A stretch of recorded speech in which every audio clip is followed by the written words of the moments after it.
position in that regard.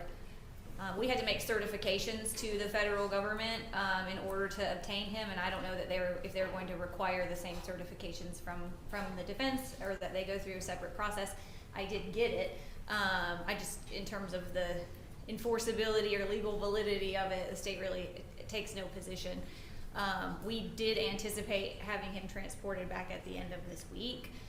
If that's something that needs to be taken up, we can do so, but I would likely have to communicate with the federal authorities that he is on loan from in order to give a more detailed assessment to the defense.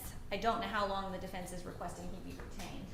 If he testifies for the state, then it's not an issue. It's just reserving our right to keep him here, and we could probably accommodate it on Friday or within the federal timeline if we need to. Okay, well, I just executed the order for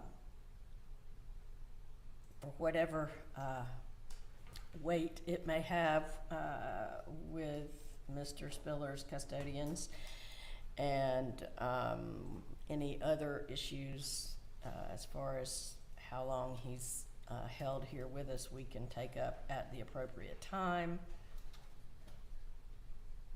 Judge, I guess we would just invoke the rule of sequestration, and we would just ask it to apply to any witness that's listed on the state's witness list for this case, period.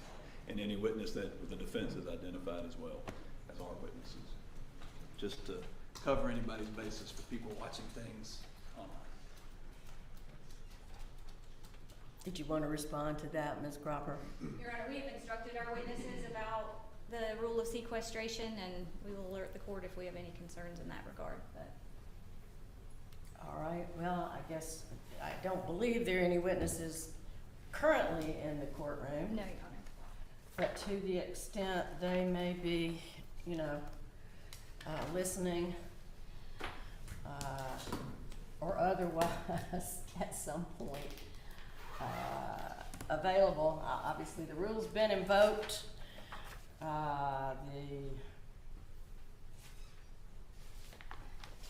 No witness is to talk to another witness about his or her testimony either before or after they testify until the conclusion of the trial. Anything else? I think Your Honor might have to control this technology. I just wanted to make sure that it is in fact working before we get started.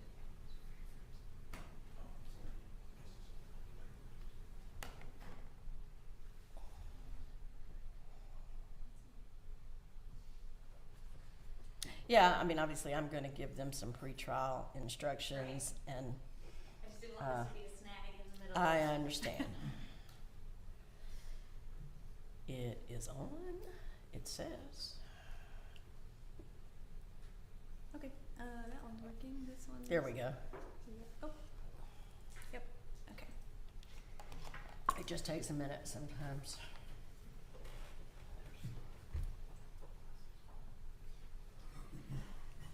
Anything else, Ms. Trethaway? Yes, just wanted to let the court know that in case you wanted to inquire of Ms. Driver, that we intend going forward to admit that she did in fact commit the acts alleged in the indictment. I didn't know if Your Honor wanted to inquire of her as to whether or not she agrees with our, had enough time to discuss our strategy with us, and whether or not she agrees to and understands what we are doing. All right. Could you place your client under oath, please? Yep. Do you want her to stand, or can she remain She seated? can remain seated. Raise your right hand. Do you swear the information testimony you're about to give this court will be the truth, the whole truth, and nothing but the truth, so help you God? Yes. Okay, you can put your hand down. All right, Ms. Driver, and I hadn't really anticipated doing this, but since you brought it up, Ms. Trethaway, as far as inquiry, I'll ask you first, Ms. Trethaway. I know that, at various points in this, there have been concerns about not only Ms. Driver's criminal responsibility based on her mental health status, but also her competency to stand trial. have there been any recent concerns that you've had in preparing for trial and in communicating with her? No, Your Honor. So, all right, thank you. Ms. Driver, are you taking any prescription medication right now? Yes, ma'am. And I don't recall specific diagnoses that you may have had, but do you feel like whatever symptoms you've experienced previously are managed by the medication at this point? Yes, ma'am. You understand that you have a constitutional right to be mentally competent at the time that you go to trial. And the way the law defines that is that you have to be able to understand what you're charged with, what your position is in regard to those charges, meaning you have to be able to understand the state's evidence against you and the risk of going to trial. And you have to be able to communicate with your attorneys and be able to understand what they're telling you and vice versa. Do you have any concerns about any of that as you sit here? No, ma'am. All right, and then the issue that Ms. Trethewey brought up. You understand that a special plea, although I don't think that's actually the term anymore, but a notice of insanity defense has been filed on your behalf by your attorneys. And what that means during the trial is that the state has they always have the burden of proving your guilt, that you committed the offense by evidence beyond a reasonable doubt.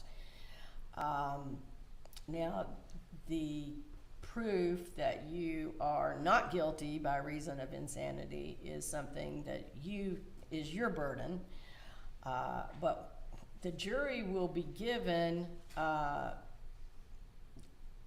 verdict form ultimately that says they can find you guilty of the counts that you're charged with, just guilty or not guilty, or they can find you not guilty by reason of insanity or guilty but mentally ill. Ms. Trethewey has stated that y'all have discussed a trial strategy of acknowledging you committed the offenses that you're charged with in this indictment. If you admit those, then you are you are telling the jury, I agree that I could be found guilty of malice murder. I could be found guilty of felony murder. There are 2 counts of that. I could be guilty of aggravated assault and guilty of cruelty to children in the first degree. You're asking the jury not to do that based on the evidence that's going to be presented about your mental health status and other facts and circumstances surrounding the case. But by admitting you committed the acts, you are telling the jury, essentially the state doesn't have to prove beyond a reasonable doubt that you committed them. I did want to just clarify that we're acknowledging, as part of our defense, the physical acts. We're not conceding mental state or any burden upon the state to prove the intent behind the crimes as well. We're the physical act, the actus reus involved in this case. Okay, so you're not admitting malice, you're not admitting intent. I guess the malice maliciously is another element of the offense of the cruelty to children in the first. All right, well, I hope I didn't confuse you then, ma'am. That's what I understood Ms. Trethewey to be saying, and I was incorrect.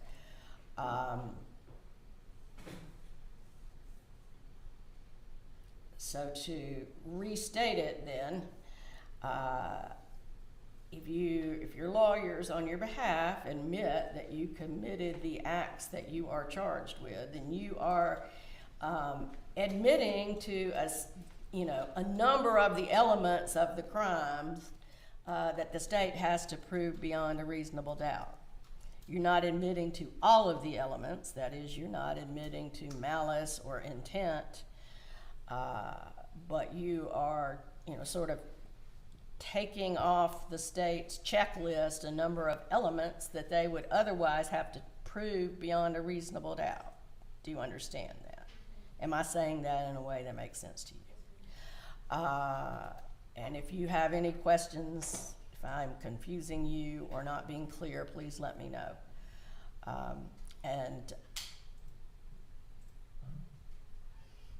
I'm just trying to make sure that you understand and agree with that trial strategy, that presentation of the case. Okay. Anything else before we bring the jury out this morning? Not from the state. No, thank you. Okay. So when did the cameras start? Or they already started? They're on? Okay. Just didn't know. All right. Let's bring the jury in.